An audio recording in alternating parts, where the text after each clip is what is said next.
একুশে পদক এবং বাংলা একাডেমি সাহিত্য পুরস্কার প্রাপ্ত ভাষাবিদ এবং গবেষক এবং প্রাবন্ধিক ডক্টর মাহবুবুল হক মারা গেছেন। বুধবার মধ্যরাতে ঢাকার সম্মিলিত সামরিক হাসপাতালে চিকিৎসাধীন অবস্থায় মারা যান তিনি।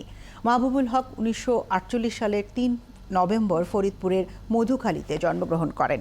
তিনি চট্টগ্রাম বিশ্ববিদ্যালয় থেকে 1969 সালে বাংলা ভাষা ও সাহিত্যে স্নাতক এবং 1970 সালে একই বিষয়ে স্নাতকোত্তর করেন।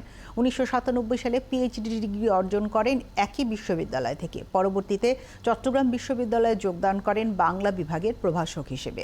শিক্ষকতার পাশাপাশি প্রায়োগিক বাংলায় এবং ফোকলোর চর্চা, গবেষণা, সম্পাদনা, অনুবাদ ও পাঠ্য বই লেখেন মাহবুবুল হক। 2018 সালে বাংলা একাডেমি সাহিত্য পুরস্কার পান তিনি। গবেষণায় অবদানের জন্য 21 পদক পান মাহবুবুল হক।